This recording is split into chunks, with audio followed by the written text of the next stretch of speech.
मजा कौन सा है जिसके पीछे पूरी की पूरी दुनिया भाग रही है? सेक्सुअल प्लेजर्स की तरफ, सेक्स की तरफ। कुछ लोग मैं देख रहा हूं जो स्पेशली जो एज में थोड़े से ज्यादा हैं वो ऐसे हो गए मेरी ये बात सुन। अरे भाई ये क्या बोल दिया, SEX, ये वर्ड कहां से मुंह से बाहर आ गया?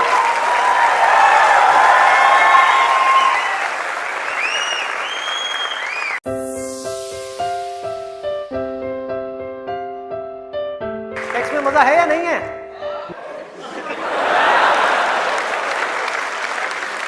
शर्म नहीं आ रही पब्लिक में? यस, अरे बहुत मजा है। कौन कहता है मजा नहीं है? कौन कहता है मजा नहीं है? और अगर मजा नहीं होता तो हमारे देश की 125 करोड़ की आबादी कैसे होती? सोचो, लोग कर क्या रहे हैं? एक स्टूडेंट की लाइफ की एक बहुत बड़ी प्रॉब्लम है जिसके बारे में कोई बात ही नहीं कर रहा, जिसके बारे में कोई बात ही नहीं कर रहा। स्टूडेंट्स की हिम्मत नहीं हो रही है बात बोलने की यहां पर, क्योंकि बहुत सारे और भी लोग बैठे हुए हैं। लेकिन जड़ क्या है प्रॉब्लम की, मैं वो समझ सकता हूं क्योंकि मैं उस फेज से निकल चुका हूं। मैं कोई 50 साल पुराना आदमी नहीं हूं। हाँ। अरे भाई मैं समझ सकता हूं आपके ऊपर क्या बीत रही है। मैं समझ सकता हूं कि साइंटिफिकली जब हमारी बॉडी के अंदर हार्मोनल चेंजेस होते हैं तो क्या होता है। इस प्रॉब्लम के बारे में कोई बात ही नहीं कर रहा। पेरेंट्स कह रहे हैं पढ़ो, टीचर्स कह रहे हैं पढ़ो, कोई ये नहीं बता रहा कि यहां से अपना ध्यान कैसे हटाए, कैसे हटाए।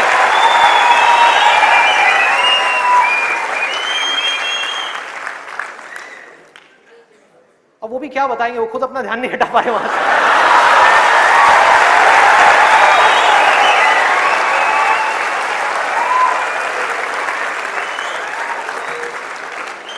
मुझे लग रहा है यहां पर कुछ पेरेंट्स थोड़ी देर में बगावत करने वाले हैं। भाई ये ज्यादा हो रहा है, हमारी संस्कृति में ये सब बातें अलाउड नहीं है, हमारे कल्चर में ये सब बातें फिट नहीं होती। कौन सा कल्चर, कौन सी संस्कृति? ध्यान से समझो क्या मैं बोलने वाला हूं। मैं बुराई नहीं कर रहा किसी चीज की, मैं सिर्फ इतना सा कह रहा हूं, कल्चर बनता है सिचुएशंस के अकॉर्डिंग। कल्चर जो बनता है, ट्रेडिशंस जो बनते हैं वो बनते हैं सिचुएशंस के अकॉर्डिंग। सिचुएशंस कल्चर के अकॉर्डिंग नहीं बनती भाई, इस बात को हमको समझना है कि ये जो कल्चर बना था आज से 1000 साल पहले वो बिल्कुल परफेक्ट था उस 1000 साल पहले वाले टाइम के हिसाब से। आज के हिसाब से कैसे भाई, कैसे लगाओगे इन सब बातों को यहां पर? आज के टाइम में कैसे अप्लाई करोगे? जब सेक्स करने के लिए आज से अगर हम पीछे चले जाएं, मे बी 500 साल पीछे चले जाएं, तो अगर आप पेरेंट्स हो, आपको अपने बच्चों को इन सब गलत कामों में जाने से रोकना है, अगर इसको गलत कहें तो, हाँ, इन सब कामों में जाने से रोकना है, तो आप क्या कर सकते थे? उसके हाथ पैर बांध करके उसको कमरे में लॉक कर दो, और जब शादी की एज हो उसकी फटाफट से शादी करा दो, या चाइल्ड मैरिज करा दो ना, जरूरत ही क्या है, आगे बढ़ने ही मत दो उसको, फटाफट से चाइल्ड मैरिज, 5-6 साल का है, चाइल्ड मैरिज कराओ, काम खत्म। उस टाइम के हिसाब से वो ठीक था, आज आप कैसे रोकोगे? और मैं सिर्फ सेक्सुअल प्लेजर्स उनकी बात नहीं कर रहा जो फिजिकल लेवल पे है, वो तो है ही है, एक मेंटल लेवल पे भी है कि if somebody wants to do that, आप रोक नहीं सकते अपने बच्चों को।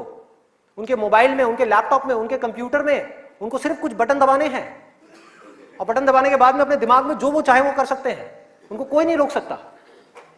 तो उनको कैसे रोका जाएगा? कैसे रोकेंगे? उससे बड़ी कोई पावर चाहिए उनको रोकने के लिए, बल्कि रोका भी नहीं जा सकता। उस माइंड को जो इधर जा रहा है कोई और डायरेक्शन दी जा सकती है। We can change the direction of the mind.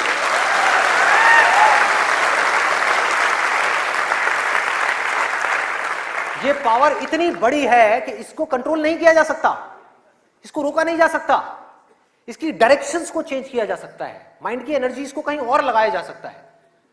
तो ये एक ऐसी पावर है जिसको डिजायर बोलते हैं। है डिजायर ही दोनों तरफ, अगर आप ध्यान से देखो जो भी मैंने अब तक कहा आज के सेशन में, है डिजायर ही। एक है कुछ पॉजिटिव करने का डिजायर, कुछ कंस्ट्रक्टिव करने का डिजायर, कुछ बनने का डिजायर, कुछ करते रहने का डिजायर, अपनी एनर्जी को बढ़ाने का डिजायर, और एक तरफ है अपनी एनर्जी को वेस्ट करने का डिजायर, मजे लेते रहने का डिजायर। एक डिजायर है जो आपको नीचे ले जाएगा, आप धंसते चले जाओगे। एक डिजायर है जो आपको ऊपर उठा देगा, आगे ले जाएगा, परे ले जाएगा। धीरे धीरे यही डिजायर आपकी सबसे बड़ी पावर बन जाएगा, जो आज आपकी सबसे बड़ी वीकनेस है। और ये सिर्फ स्टूडेंट्स की बात नहीं हो रही यहां पे, कोई भी वो आदमी जिसके पास में करने के लिए कुछ नहीं है, जिंदगी का कोई मकसद नहीं है, उसका ध्यान इन्हीं चीजों की तरफ जाने वाला है और कहीं जा ही नहीं सकता। चाहे वो नशा हो, चाहे वो ये हो जिसकी मैंने अभी बात करी, इस वर्ड को कहने में भी डर लगता है, सेक्स, वो हो, उसके अलावा और कहां जाएगा ध्यान? खाने के ऊपर जाएगा, खाने के ऊपर जाएगा। आज हमारे लिए एंजॉयमेंट का मतलब क्या है? शादी का मतलब क्या है? शादी में शादी के लिए कोई नहीं जाता, खाने के लिए जाते हैं। अरे भाई उस शादी में खाना बहुत बढ़िया था, मजा आ गया। खाना जब तक आप पेट की भूख को मिटाने के लिए खा रहे हो तब तक वो अमृत है, और अगर खाना आप मन की भूख को मिटाने के लिए खा रहे हो तो वो जहर है।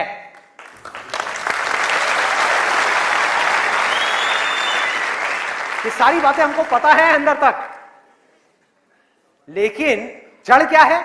करने के लिए कुछ और है ही नहीं, तो क्या करें? खाने में मजे लेंगे ना। या तो करने के लिए और कोई ढंग का काम हो, कोई और मकसद हो जिंदगी में, कोई डिजायर हो, उसको तो पूरा करें। है ही नहीं तो क्या करें? यही करो ना, खाओ पियो मस्त रहो। एनर्जीज कहां चली गई? खाने के ऊपर चली गई, क्योंकि खाने में मजा है। कौन कहता है खाने में मजा नहीं है? अरे बहुत मजा आता है। आपको जो फेवरेट खाना है वो आपके सामने आ जाओ और खाए जाओ खाए जाओ खाए जाओ, क्या फर्क पड़ता है? क्या फर्क पड़ता है? खाए जाओ, उसके बाद में फर्क पड़ता है, उस दिन नहीं फर्क पड़ता।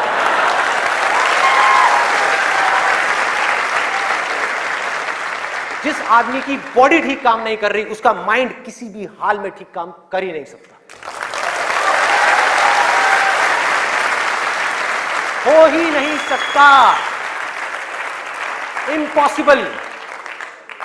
यही बात बुद्ध ने भी कही थी आज से 2500 साल पहले, कि अगर हमको अपने माइंड को क्लियर रखना है, शार्प रखना है, फोकस्ड रखना है, कंफ्यूजन्स को खत्म करना है, तो हमको अपनी बॉडी के ऊपर काम करना ही पड़ेगा और कोई दूसरा ऑप्शन नहीं है।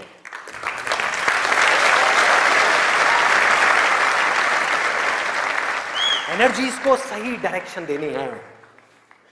वो एनर्जी जो खाने पीने में जा रही है उसको लगाना है एक्सरसाइज में, उसको लगाना है खेलने में, उसको लगाना है फिजिकली वर्कआउट करने में, कुछ करने में, अपने टेस्ट को धीरे धीरे बदलने में। वहां से हट करके ये जो मिर्च मसाले वाली है, ऐसी ऐसी जो चीजें हैं, तेल वाली और ये सब चीजें, यहां से हटा करके फ्रूट्स में, वेजिटेबल्स में, ऐसी ऐसी चीजों में। अब मैं और ज्यादा नहीं बोलूंगा, नहीं तो ऐसा लगेगा न्यूट्रिशन की क्लास चल रही है। आगे बढ़ते हैं। तो ये मैंने आपको 3 चीजें बताई। और क्या है जिसमें मजा आता है? नींद, आलस,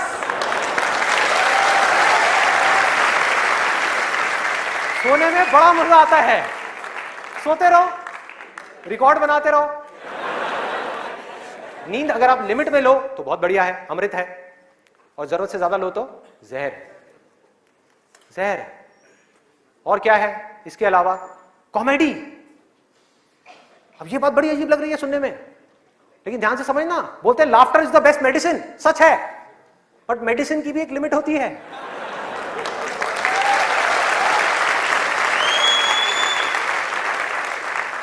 आपने 2 घंटा लग करके पढ़ाई करी, दिमाग का दही हो गया, उसके बाद में बैठ करके आप 15 मिनट के लिए कोई कॉमेडी वीडियो देख रहे हो इंटरनेट पे, वो तो ठीक है, लेकिन पूरा दिन बैठे बैठे बस कॉमेडी की तरफ ही घूमते रहो तो क्या होगा? व्हाट्सएप के ऊपर कॉमेडी जो, अरे वाह ये बहुत बढ़िया है, अरे ये बहुत बढ़िया है, अरे मजा आ गया, वाह क्या बात है, ये वो। कॉमेडी है एक थके हुए माइंड को रिलैक्स करने का नाम। वो माइंड जो थका हुआ है उसको रिलैक्स करने के काम आती है कॉमेडी। बट इसी रिलैक्सेशन से अगर आप अटैच हो जाओ तो क्या होगा? बर्बाद कर देगी। समझो ये गोली की जैसी है। जो डिप्रेशन पेशेंट्स होते हैं उनको रिलैक्स करने की गोलियां दी जाती हैं, उनके माइंड को रिलैक्स करने की मेडिसिन दी जाती है। लाफ्टर भी ऐसी एक मेडिसिन है जो नेचुरल है, लेकिन वो भी खतरनाक है अगर जरूरत से ज्यादा आप उससे अटैच हो जाओ। अजीब लग रही है ना ये सारी बातें सुनने में, जो नॉर्मल बाहर की दुनिया से बिल्कुल अलग है। लोग क्या बोलते हैं? अरे हंसते खेलते रहो, की फर्क पैदा है, भूल जाओ। भूलने से कुछ नहीं होगा, सोने से कुछ नहीं होगा, हंसने से कुछ नहीं होगा। आपकी जो प्रॉब्लम्स की जड़ है वो वहीं की वहीं पड़ी हुई है। जड़ जो है वो वहीं की वहीं है। जड़ क्या है कि आपकी जिंदगी का कोई मकसद ही नहीं है, आपके पास में करने के लिए कुछ है ही नहीं, तो खाली दिमाग शैतान का घर। तो करना क्या है कि एक तरफ है मजा, एक तरफ है दर्द, इन दोनों के बीच में एक बैलेंस क्रिएट करना है। बैलेंस क्रिएट करना है।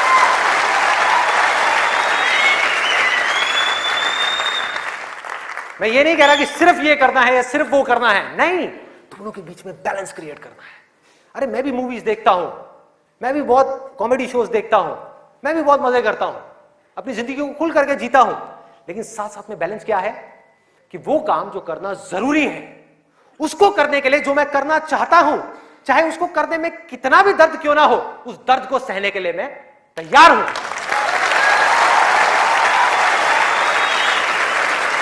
लोग मजा तो चाहते हैं लेकिन दर्द सहना नहीं चाहते। ये जड़ है हमारी लाइफ की सारी प्रॉब्लम्स की। चाहते तो हैं कि लाइफ में कुछ बड़ा कर जाएं, बहुत बड़े सक्सेसफुल हो जाएं, लेकिन उसके लिए जो दर्द सहना पड़ेगा, मतलब कि पढ़ना पड़ेगा या कुछ भी ऐसा करना पड़ेगा जिसमें कि आपको दर्द हो, आपके माइंड को या आपकी बॉडी को, वो काम हम नहीं करना चाहते। और सक्सेस मिलेगी आपको वही काम करने से। तो क्या निकला आज के सेशन से, अगर मैं इसको समअप करूं एक लाइन के अंदर अंदर, कि इस दुनिया में डिजायर से बड़ी कंस्ट्रक्टिव पावर और कोई नहीं है।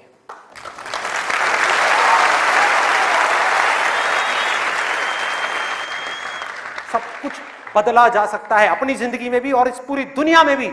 इस पूरी की पूरी दुनिया को एक नई डायरेक्शन दी जा सकती है उस डिजायर की वजह से, अगर ये डिजायर सही डायरेक्शन में है तो। यही डिजायर अगर गलत डायरेक्शन में चला जाए तो इससे बड़ी डिस्ट्रक्टिव पावर भी इस पूरी दुनिया में और कोई नहीं। जो लोग ऑलरेडी एक पर्टिकुलर एज पे पहुंच चुके हैं, मैं उनके लिए नहीं बोल रहा, लेकिन आज यहां पर जो स्टूडेंट्स बैठे हुए हैं, जिनके आगे अपनी पूरी की पूरी जिंदगी पड़ी हुई है, उनको यह फैसला करना होगा भाई। और आपके फैसले के ऊपर इंडिया का नहीं, इस पूरी दुनिया का फ्यूचर डिपेंड करने वाला है।